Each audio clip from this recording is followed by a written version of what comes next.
कुछ उम्रें अपनी उम्र से आगे निकल जाती हैं, फिर वो आम से ख़ास हो जाती हैं, चर्चा में आ जाती हैं, मशहूर हो जाती हैं, लोग उनकी नज़ीर देने लगते हैं। और ये अक्सर कच्ची उम्र में होता है ज़्यादा। आज एक ऐसे ही बच्चे से, कच्ची उम्र के बच्चे से मेरी मुलाकात हुई। कहाँ? जहाँ प्रोटेस्ट चल रहा है रांची में, आंदोलनकारी छात्रों की मांग का। वहाँ एक बच्चा मिला, बारिश बहुत तेज़ थी, शोर बहुत ज़्यादा था, लेकिन इसने मुझे खींचा। यह बच्चा इस आंदोलन के दौरान ही बहुत चर्चा में आया, पॉपुलर हुआ और इसके जो फॉलोअर्स हैं वो हज़ारों की तादाद में आ गए। भीड़ लगी रहती है। हमने कहा कि कौन सा बच्चा है, मैंने बुलाया, बात की तो मुझे लगा कि नहीं, बात तो करनी चाहिए। जगह वो मुफीद नहीं थी बात करने की, बारिश और शोर की वजह से, तो मैंने कहा कि हम आपके ही घर चलते हैं, आपके घर पे आपसे बात करते हैं। तो हम उस बच्चे के साथ आ गए। ये बच्चा अब मेरे सामने है, नाम है जैद। नाम भी क्या खूब माँ बाप ने रखा है, खूबसूरत, तो खूबसूरत जैद हैं आप। जैद मिले मुझे वहाँ जहाँ प्रोटेस्ट साइट है, वहाँ स्टूडेंट्स प्रोटेस्ट कर रहे हैं, अपनी मांग रखे हुए हैं, सरकार के ख़िलाफ़ उनका आंदोलन चल रहा है। आप जाते हो, क्यों जाते हो, क्या देखते हो, क्या लगता है आपको? सर, सबसे पहली बात जो मैं वहाँ प्रोटेस्ट में गया, मुझे प्रोटेस्ट के हिस्से बनने में जो चीज़ मुझे मजबूर की वो थी अधिकार और स्टूडेंट की मांग, स्टूडेंट की अकाउंटेबिलिटी। सर, हम जितने भी स्टूडेंट हैं, हम जितने भी यूथ हैं, हम चाहते हैं कि हम एक बड़ा इंसान बने, हम अपने माँ बाप की उम्मीदों पर खड़ा उतर आएँ, हमारे जितने भी माँ बाप के सपने हैं हम उन सभी को फुलफ़िल करें और खुद को भी अपने पुश करें, साथ साथ अपने कंट्री को, अपने फ्यूचर को। और सर, इसके जो एक सबसे बेहतरीन माध्यम है, एक मीडियम है, जो कि है कॉम्पिटिटिव एग्ज़ाम्स। सर, एक कॉम्पिटिटिव एग्ज़ाम्स जो है वो काफ़ी होती है कि किसी भी इंसान के फ्यूचर को तय करने के लिए। ये कॉम्पिटिटिव एग्ज़ाम्स को जैसे ही हम लिखते हैं, अटेम्प्ट करते हैं, उसके बाद रिजल्ट से हम सीईओ, बीडीओ, आईएएस और बहुत सारी जो है पोस्ट हम हासिल कर सकते हैं और बन सकते हैं, एक बड़ा इंसान बनकर उभर सकते हैं जो देश को बहुत कुछ दे सकता है, अपने समाज को बहुत कुछ दे सकता है। एंड लाइक दैट, सबसे पहली चीज़ सर, जब मैं यहाँ प्रोटेस्ट में आया पहले दिन, तो मैं यहाँ खुद के फ्यूचर के लिए भी आवाज़ उठाने आया, क्योंकि एक उम्र में मुझे भी ये सारी चीज़ें फेस करनी पड़ेंगी, मुझे भी ये कॉम्पिटिटिव एग्ज़ाम्स देनी पड़ेंगी। और उस वक्त कुछ इस तरीके का मामला आ गया। तो मामला से मुराद मेरा ये है कि आज रांची में जो कि जेपीएससी और जेएसएससी जो मशहूर एग्ज़ाम्स हैं, जेपीएससी जो कि सबसे ज़्यादा मशहूर एग्ज़ाम है, झारखंड पब्लिक सर्विस कमीशन, और JSSC Jharkhand staff selection commission. तो ये जो एग्ज़ाम्स है सर, इससे जनरली जेपीएससी से सीईओ और बीडीओ की नौकरी मिलती है। तो सर, जनरली मुझे ये पता चला कि ये जो एग्ज़ाम है इसमें पेपर कैंसलेशन हुई है और स्टूडेंट अपनी अकाउंटेबिलिटी, अपने अधिकार की मांग करने के लिए ये आंदोलन पे हैं। तो सर, मुझे भी लगा कि अपने फ्यूचर के लिए, और जितने भी दीदीज़ और भैयाज़ हैं, जितने भी स्टूडेंट्स हैं जो 10, 15, 20 साल कड़ी मेहनत करते हैं, अपने सारे ख्वाहिशात को कुर्बान कर देते हैं, सिर्फ एक चीज़ पे लगे रहते हैं जो कि है उनकी कॉम्पिटिटिव एग्ज़ाम्स, वो सिर्फ यही लेकर आते हैं उतने दूर से कि मुझे अपने माँ बाप के सपने पर खड़ा उतरना है, मुझे खुद को भी लेकर आगे जाना है। तो सर, एक वो चीज़ बहुत बड़ी थी, आकर्षित की मुझे इस आंदोलन पे कि मैं खुद को भी आवाज़ उठाऊं, उन स्टूडेंट्स की भी आवाज़ उठाऊं। और मुझे देखने से ये लगता है सर कि जैसे कि हमारी मांग है, आज 13 डेज़ हो गई हैं टोटल आंदोलन को। जो हमारे चीफ़ मिनिस्टर हैं, माननीय chief minister sir Hemant Soren, माननीय गवर्नमेंट, तो चीफ़ मिनिस्टर सर ने 11 स्टूडेंट्स को बुलाया है, डेलीगेशन की है। तो मुझे यहाँ पे थोड़ी सी उम्मीद की किरण लगती है कि हमारी जितनी भी मांगें हैं वो पूरी कर दी जाएंगी। एक मांग है जिसके ऊपर बहुत ज़ोर दिया जा रहा है, मैं अंडरलाइन भी करना चाहता हूँ। हमारी ये मांग है कि जनरली जितने भी एग्जामिनेशन हैं, चाहे वो जेपीएससी हो, जेएसएससी हो या अन्य रिक्रूटमेंट एग्ज़ाम्स हो, उनको ट्रांसपेरेंसी और फेयर तरीके से कंडक्ट करनी चाहिए। उसके बाद जितने भी स्टूडेंट्स हैं उनको उनके मेरिट के हिसाब से मौका मिलना चाहिए। दूसरी बात, जो वहाँ प्रोटेस्ट हो रही है वो पूरी तरीके से पीसफुल है और कॉन्स्टिट्यूशनल के दायरे में है, ताकि हमारी मांगें पूरी कर दी जाएं और हमारी ये जो प्रोटेस्ट है वो ओवर हो जाए, तो कि कोई भी व्यक्ति जो है हमारे ऊपर किसी भी कानूनी कार्रवाई नहीं कर पाए। सुन रहे हैं आप, और मैं ऐसे अचंभित नहीं हुआ। वजह हैं, जब बहुत सारे यूट्यूबर्स ने घेर के रखा हुआ तो मैंने कहा कि यार ये कौन सा बच्चा है जिसको इतने लोगों ने घेर रखा है। तो फिर मैंने बुलाया, मैंने बात की, तो मैंने कहा कि नहीं, बात तो करनी चाहिए। तो जैन जो हैं वो अभी बात कर रहे हैं कि यहाँ जो प्रोटेस्ट चल रहा है उसको लेकर के ये क्या सोचते हैं। आपको लगता है कि यहाँ सीट बेच दी जाती है तो जो कॉम्पिटेंट लोग हैं, मेरिटोरियस लोग हैं, काबिल लोग हैं, उनकी मेहनत बेकार चली जाती है? सर आपने ये जो सवाल किया है ये बहुत इंटरेस्टिंग सवाल किया है और मैं चाहता हूँ कि मैं इसका जवाब दूँ। सर जनरली मैं सर देखें जनरली क्या है कि जैसे कि मैंने आपको शुरुआत में बताया कि हम जितने भी स्टूडेंट्स हैं, हम जितने भी यूथ हैं, हम पूरी कोशिश करते हैं कि हम अपने अपनी जो कंट्री है उसे आगे तक लेकर जाएं, इस कंट्री को पुश करें, ख़ुद को भी। जनरली सर ये जो एग्ज़ाम्स होते हैं इनमें हमें हाई पोस्ट मिलती हैं, हमें नौकरी मिलती है, हम अपने माँ बाप के सपने पर खड़े उतर पाते हैं। दूसरी बात सर आपने जो मुझे बोला और मैं भी जो देख रहा हूँ, मुझे एक ये न्यूज़ मुझे पता चली है कि सीट्स जो हैं जो कि स्टूडेंट्स को काबिलियत के बाद दी जाती हैं, उनके मार्क्स को देख कर दी जाती हैं, उनकी काबिलियत को देख कर दी जाती है, अब वो सीट्स बेची जा रही हैं। इसका मतलब तो यही है ना सर कि अब जो काबिलियत है स्टूडेंट्स में, जितनी नॉलेज है उनके पास, जितने वो काबिल हैं, अब उनका कोई लेना देना नहीं उस सीट से। उस काबिलियत तो वो यूं ही रहेगा चली गई ना, जब आप सीट को यूं ही सेल कर रहे हो। एक सर न्यूज़ भी आया मेरे पास कि एक स्टूडेंट थी, टोटल पेपर जो होता है वो 300 मार्क्स का होता है, उन्होंने 299.872 मार्क्स स्कोर किया और उन्हें फेल कर दिया गया।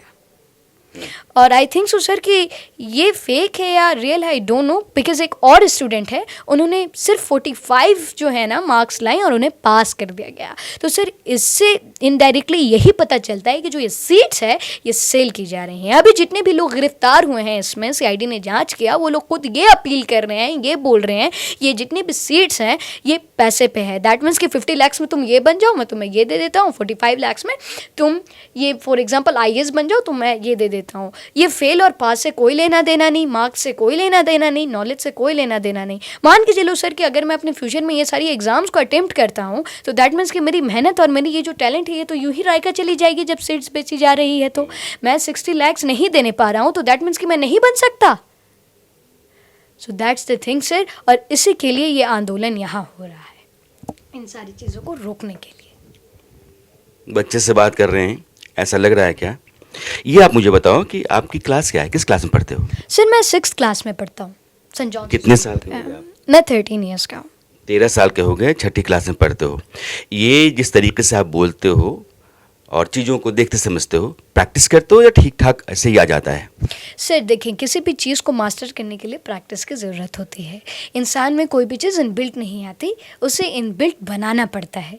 तो इनबिल्ट बनाने के लिए सर सबसे पहली चीज़ है प्रैक्टिस। प्रैक्टिस बहुत ज़्यादा ज़रूरी है, प्रैक्टिस मेक्स मैन परफेक्ट। ठीक है, मान के चलो आपके पास जो भी काबिलियत है आप उसे और प्रैक्टिस करें और मास्टर करें, कोशिश करें कि जो भी आपके पास काबिलियत है उसे समाज को आगे बढ़ाने के लिए यूज़ करें, लोगों को अट्रैक्ट करने के लिए, लोगों के दिलों में जगह बनाने के लिए यूज़ करें, ना कि लोगों के दिलों को तोड़ने के लिए। अभी आप कह रहे थे कि जब प्रोटेस्ट शुरू हुआ तो मैंने जानना शुरू किया और मेरे इंस्टा पे फॉलोअर्स जो हैं ना वो अचानक से बढ़ने लगे, तो ये कमाल कैसा हुआ, कितना हुआ? सर सबसे पहले मैं ये बताना चाहता हूँ ना कि मैं एकदम शुरुआत से करता हूँ, मैं शुरुआत से शुरू करता हूँ। सबसे पहली बार मैंने जब पॉपअप किया ना तो एक पॉप आई मेरे सामने कि जो कि थी जंतर मंतर प्रोटेस्ट, और ये प्रोटेस्ट बहुत चर्चे पे थी और ये प्रोटेस्ट में जितनी भी मांगे रखी गई थी वो एकदम सही मांग थी।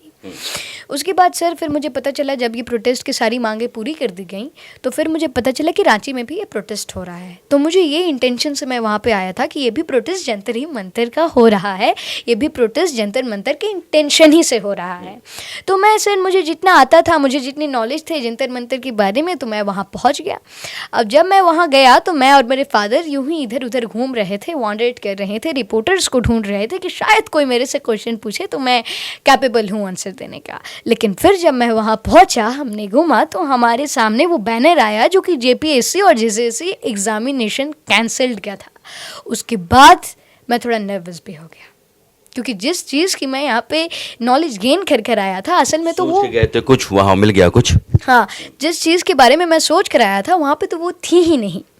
तो फिर भी जब मैं और फादर ऐसे ही घूम रहे थे तो एक भैया थे, एक सर थे, उन्होंने अपने सारे कैमराज, अपने माइक्स को मेरी तरफ मोड़ा, उन्होंने क्वेश्चंस की और मैं कैपेबल था उन क्वेश्चंस के आंसर देने को। मुझे नहीं मालूम था सर कि यही मेरा वो फर्स्ट इंटरव्यू होगा जिससे मैं बूम कर जाऊंगा, जिससे मैं वायरल हो जाऊंगा। मुझे यूँ ही लगा कि ये अपलोड हो जाएगी, कुछ लोग देखेंगे, सिर्फ थोड़ा सा फेम मिलेगा, फिर बात ख़त्म, फिर मुझे न्यू तलाश करनी पड़ेगी। जैसे ही मैंने वो इंटरव्यू दिया सर, उसके बाद और भी रिपोर्टर्स आए और भी रिपोर्टर्स मेरे से रिपोर्ट्स लिए और उसके बाद 2 दिन के बाद मुझे पता चला कि ये जो इंटरव्यू है ये 3 मिलियन क्रॉस कर चुकी है। That was like me and my all family was surprise to see that. मुझे लगा चलो ये एक वीडियो क्रॉस की, मुझे बहुत खुशी हो रही है. फिर सर मैं देखता हूँ कि मेरी और भी वीडियोस बनी, और भी वीडियोस पे मैं आया, और देखते देखते पूरे सोशल मीडियाज़ पे ऊपर वाले के कर्म से, मेरे सारे पेरेंट्स, मेरे सारे लोगों और मेरे सारे ऑडियंस की दुआएं से मैं सोशल मीडिया पर छा गया. तो जैन जो हैं वो दरअसल आप मान के चलिए कि झारखंड के वायरल बॉय हैं, और अचानक से इस प्रोटेस्ट में इनके लिए आसमान पूरा खुल गया है और इनकी शोहरत जो है ना बुलंद होने लगी है. तो 13 साल का बच्चा मेरे सामने बैठा हुआ है, लेकिन जिस मुद्दे पर आप बात करना चाहें आप बात कर सकते हैं. तो इस खूबी ने ही जैन को ये यूं बड़ी लंबी सी सीढ़ी दे दी आसमान तक के लिए. ये सोशल मीडिया पर लोगों ने आपके वीडियो डाले, आप भी सोशल मीडिया पे रहते हो क्या? हाँ सर, मैं भी सोशल मीडिया पर हूँ. मैं यूट्यूब पे हूँ, मेरा चैनल जैन विद डैड करके है. उसमें व्लॉगिंग, टीचिंग, इंग्लिश कोर्स, ये सारी वीडियोस मैं अपलोड करता हूँ. मैं इंस्टा पे भी हूँ. Sir you will not believe, मेरे जो सबसे पहले फॉलोअर्स थे ना, तो मैं 1K पर अटका हुआ था. मेरी जितनी भी चैनल्स थी वो 1K पे थी सर, होल्ड स्टिल. और जब भी मैं ये प्रोटेस्ट में गया और मेरी वीडियो बूम ही, 1K से मेरी जो चैनल है वो डायरेक्ट चली गई 73.8K पे. कमाल है भाई. उतनी बूस्ट मुझे मिली. और जनरली सर आपने जैसा पूछा, तो मैं सोशल मीडियाज़ पे भी हूँ. मैं अपने थॉट्स को, अपने पोइट्रीज़ को, अपने सारी चीज़ को लोगों के साथ शेयर करता हूँ. तो अभी चूंकि आपने अपने थॉट्स एंड पोएट्रीज का जिक्र किया है, अब इनके वो छप्पर फाड़ के फॉलोअर्स मिल गए हैं और जैन की चर्चा सब जगह है. आप जरा कुछ शेर सुना लें. अरे क्यों नहीं सर, बिल्कुल. गलतियों से जुदा तू भी नहीं, मैं भी नहीं. दोनों इंसान हैं, खुदा तू भी नहीं, मैं भी नहीं. मैं तुझे और तू मुझे इल्ज़ाम देते हैं, मगर अपने अंदर झांकता तू भी नहीं, मैं भी नहीं. माना कि गलत फहमियों ने कर दी दोनों में पैदा दूरियां, वरना बुरा तू भी नहीं, मैं भी नहीं. हज़ारों साल नरगिस अपनी बेनूरी पे रोती है. हज़ारों साल नरगिस अपनी बेनूरी पे रोती है. बड़ी मुश्किल से होता है चमन में दीदवर पैदा. हमने रातें किताबों के नाम की है, अब सुबह इंसाफ के नाम होनी चाहिए. अगर मेहनत सच्ची हो तो मंजिल भी उसी के नाम होनी चाहिए. ना ताज चाहिए ना तख्त चाहिए, सिर्फ थोड़ा सा मेहनत का वक्त चाहिए. जिस दिन न्याय बिकना बंद हो जाएगा, उसी दिन हर युवाओं का हौसला जीत जाएगा.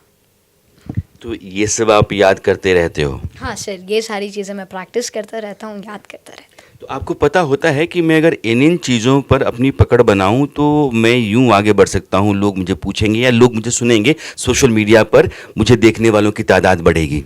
हाँ सर, तो जनरली मुझे ये लगता है कि अगर मैं इन और चीज़ों पर प्रैक्टिस करता रहूँ, शायरी हो गई, कोट्स हो गई, पोइट्रीज दैट मीन्स वो हो गई, उसके बाद अपनी जो थॉट्स हो गई, तो ये सारी चीज़ को अगर मैं लोगों के साथ शेयर करूँ, लोगों के दिल में जगह बनाऊँ, सो आई थिंक सो कि ये मुझे और आगे ले जा सकते. मान लो मैं कहूं कि जैन मुझे कोई 2 बेहतरीन कोट्स सुनाओ जो आपको बहुत पसंद हैं. तो मैं ये बोलना चाहता हूँ, अल्फाज भी इंसान के लिबास की तरह होते हैं. अल्फाज भी इंसान के लिबास की तरह होते हैं. जब अदा होते हैं तो इंसान की शख्सियत का अक्स वाज़ेह हो जाता है. क्या बात है, क्या बात है. बहुत उम्दा, बहुत उम्दा. और सर एक कोट्स है, मुझे उसको थोड़ी सी याद करने की ज़रूरत है क्योंकि I am going blank right now. So एक थॉट वो भी थी, मुझे थोड़ा सा वक्त दें उसे याद करने के लिए. एक तो आपकी ये हो गई, अल्फाज में इंसान के लिबास की तरह होते हैं. हाँ, अपने पैसे उन चीज़ों पर खर्च करें जो पैसे से ख़रीदी जा सकती हैं, और अपना वक्त उन चीज़ों पर खर्च करें जो पैसे आपके लिए नहीं ख़रीद सकते हैं. इस दुनिया का सबसे महंगा लिबास इंसानियत का है, जिसकी कीमत एहसासात और रहमदिली है, और पहनने वाला दुनिया का सबसे अमीर तरीन इंसान कहलाएगा. ये बताओ, जिस तरीके से आप बात करते हो, स्कूल जाते होगे, फ्रेंड्स भी हैं, और आज की तारीख में तो आप वायरल बॉय हो गए हो. आपका अपना सोशल मीडिया जो है वो हज़ारों फॉलोअर्स लेके खड़ा हो गया है. दोस्त क्या कहते हैं? सर मेरे जो फ्रेंड्स हैं वो कहते हैं वाओ यार तुम तो वायरल हो गए, ये, और दैट मीन्स कि वो बहुत खुश हैं, और उन्हें ये भी खुशी है कि मैं उनका फ्रेंड हूँ और वो मेरे दोस्त हैं. इस दौरान हो सकता है कि 8-10 दिनों के दरमियान ही सब कुछ हुआ है, तो आप स्कूल गए नहीं हो या टीचर्स से बात नहीं हुई हो, या हुई भी हो, मैं नहीं जानता हूँ. तो टीचर्स, अपने स्कूलमेट्स, क्लासमेट्स, फ्रेंड्स, उनसे बात होती है? अभी होती है तो क्या कहते हैं? सर जनरली जब से मैं वायरल हुआ हूँ तो मैं स्कूल नहीं गया। इसके लिए एक बहुत ही बड़ा रीज़न है, एक बहुत ही ज़्यादा ये है कि मैं चाहता हूँ कि वो भी आपके साथ शेयर करूँ। जिस दिन सर मैं वायरल हुआ उस दिन मेरी दादी अम्मी का, मेरी दादी जान का देहांत हो गया। तो जब देहांत हुआ तो हमने एक दिन उन्हें होल्ड किया, जितने भी मेहमान हैं, जितने भी लोग हैं वो आए, एक बार लास्ट बार देख लें। तो उससे लेकर सर मेरे स्कूल जो हैं वो बहुत एब्सेंट्स हुए हैं, 4 दिन एब्सेंट हो गया आज का मिलाकर। तो सर अभी तो मैं गया, अभी तो मैं स्कूल नहीं गया, बातें नहीं हुई, टीचर से मैं नहीं मिला, अपने प्रिंसिपल से, कोऑर्डिनेटर मैम से तो मेरी मुलाकात नहीं हुई, ना ही मैं अपने दोस्तों से मिला। और जितने भी मेरे दोस्त अहबाब हैं इस कॉलोनी में, इस टाउन में, तो वो मुझे बधाइयाँ दे रहे हैं, वो बहुत खुश हैं। ये बताओ कि मैंने आपके पापा से बात की तो उन्होंने कहा कि मैं अपने बेटे को बहुत वक्त देता हूँ, मतलब जब ऑफिस से आ जाता हूँ उसके बाद मैं उसके साथ ही रहता हूँ, मेरा दोस्त है। तो जैन के जैन बनने में पापा कितना, मम्मी कितनी? ज़ैन के ज़ैन बनने में मेरे सारे पेरेंट्स का बहुत हाथ है। मेरे अंकल्स का, मेरी आंटीज़ का, मेरे डैड का, मेरी मॉम का, मेरी छोटी बहन का भी, क्योंकि मैं उससे भी बहुत कुछ सीखता हूँ, मेरी दादी का, मेरे दादा का, मेरे नाना नानी, सारे लोगों का इसमें हाथ है। मेरे फ़ादर मेरे साथ लगते हैं, मेरे फ़ादर मुझे ज़्यादा टाइम देते हैं, मेरी मॉम भी मुझे बहुत ज़्यादा टाइम देती हैं, और दोनों यही चाहते हैं कि जब मैं इतना मेहनत कर रहा हूँ तो हमारी मेहनत भी रंग लाएगी, और मुझे लगता है कि अब वो ला रही है। मम्मियाँ कभी कभी कान उमेड़ देती हैं, डांट देती हैं, तो ऐसा होता है मम्मी के साथ? हाँ हाँ, होता है। कभी कभी मैं गलत करता हूँ, गलत काम करता हूँ, फॉर एग्जांपल्स किसी से लड़ाई करना, बदमाशी करना, तो उसमें भी मैं मार खाता हूँ और मुझे डांट भी सुनने को मिलती है। ये बताओ, खेलते हो? हाँ सर, खेलता हूँ, क्रिकेट्स खेलता हूँ, वीडियो गेम्स वगैरह भी खेलता हूँ, तो ये चीज़ें मुझे पसंद है। क्रिकेट देखते हो? हाँ सर, मैं क्रिकेट भी देखता हूँ। कौन से प्लेयर्स पसंद हैं? सर मुझे फ़र्स्ट ऑफ़ ऑल मैं यहाँ पे काउंट भी कर लेता हूँ इसे। सबसे पहले सर आज की डेट की बात करूँ तो वैभव सूर्यवंशी, दूसरे आपके हो गए वक़ार यूनुस, आज की डेट के नहीं है वो 90s के, लेकिन मैं फिर भी उनको ऐड करना चाहता हूँ।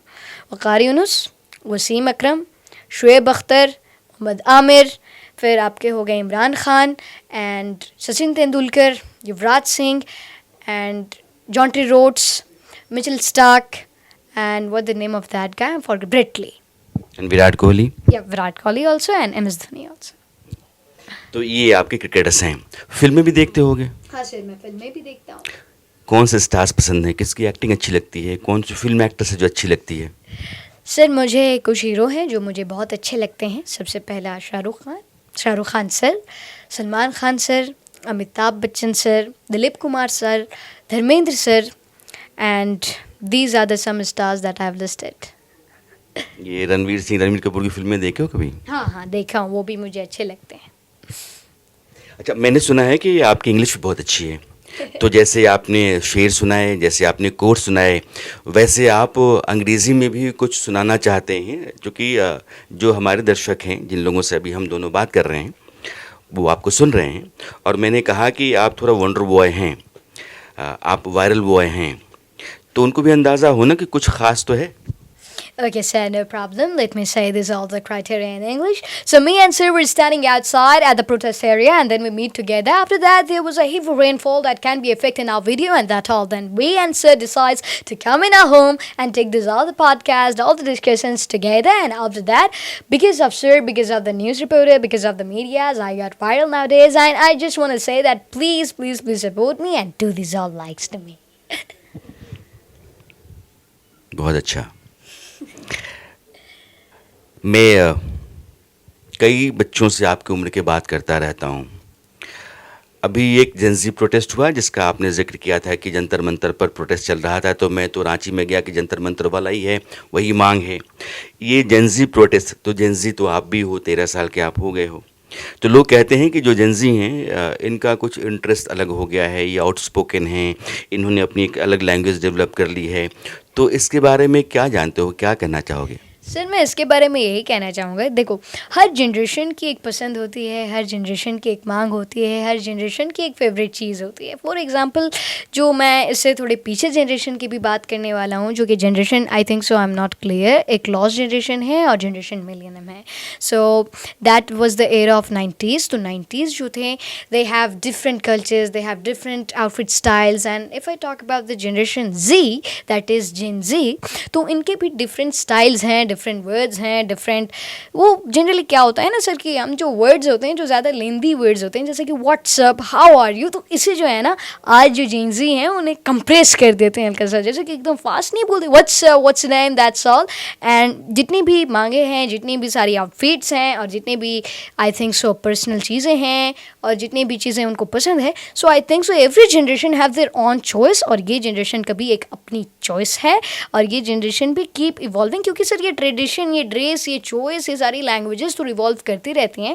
बस मुझे इतना मालूम है जिनसे के बारे में कि they are some words that are compressed, और रिपोर्टिंग के दौरान भी बहुत सारे ऐसे वर्ड्स निकले हैं जो कि मैं अभी जिक्र नहीं करना चाहता, इट्स क्वाइट फनी वर्ड्स। तो कुछ वैसे वर्ड्स हैं और जनरली जितने भी लेंदी वर्ड्स हैं, व्हाट्सअप, ये सारी चीज़ें, तो वो उसे कंप्रेस करके बोलते हैं। ये बताओ कि आप चूँकि वीडियो जो बनाते हो, सोशल मीडिया पे डालते हो, बाकी रील्स भी अपनी होते होंगे, देखते रहते होंगे, दूसरी रील्स भी आप देखते रहते होंगे। आजकल तो स्क्रॉल करके लोग अपना पूरा समय निकाल देते हैं। तो ज़ैन को लगता है कि पढ़ाई का टाइम और सोशल मीडिया पर देने वाला टाइम, दोनों के भीतर कुछ घालमेल चल रहा है, इधर का उधर हो रहा है, उधर का इधर हो रहा है?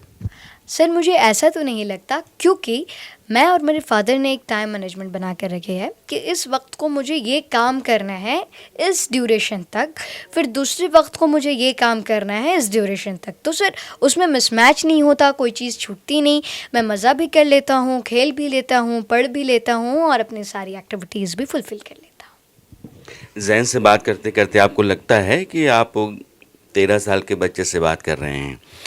ये बताओ कि जैसे आप रांची में रहते हो, आपका स्टेट झारखंड है, हमारा मुल्क बहुत बड़ा है, तो वैसे शहरों के बारे में इंटरेस्ट रहता है जहां आप घूमने जाना पसंद करते हो? कुछ ऐसी जगह हों जो आपने देखी हो, लगता है कि नहीं यहाँ तो जाएंगे, या फिर आप जाते हो, तो ऐसा कुछ है घूमने फिरने को लेकर के? हाँ सर है। जनरली अभी जो जो मैंने जगह गए हैं मैं वो सारी लिस्ट करना चाहता हूँ। मैं ज़्यादा जगह नहीं गया हूँ, सिर्फ कुछ ही हैं जो बार बार मैं जाता हूँ, बार बार आता हूँ। सबसे पहली चीज़ ये तो मेरी होम टाउन है, जो मैंने फर्स्ट ट्रिप की थी अपने पेरेंट्स के साथ और मुझे वो बहुत खुशी हुई थी। वो ट्रिप था कोलकाता का था।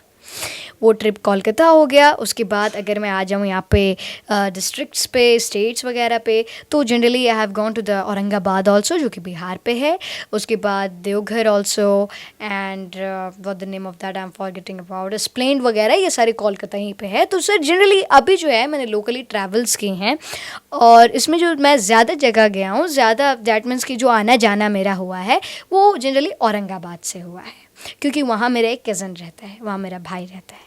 और दूसरी बात सर कि मैं चाहता हूँ कि मैं न्यूयॉर्क वगैरह जाऊँ, अमेरिका जाऊँ, ऑस्ट्रेलिया जाऊँ, और उसके बाद टोक्यो जाऊँ, जापान जाऊँ, बिकॉज मुझे टोक्यो का कल्चर इसलिए अच्छा रहता है सर क्योंकि वहाँ पे रेस कार्स का जो है ना वो क्रेज़ है। एक कार वहाँ अलग दिखती है, कार्स मॉडिफिकेशंस वगैरह होती हैं, तो मुझे वो सारी चीज़ें खुद पसंद है। तो मेरी भी ये ड्रीम है कि मैं वहाँ जाऊँ। उसके बाद सर मुझे दुबई पसंद है कि वहाँ जाऊँ।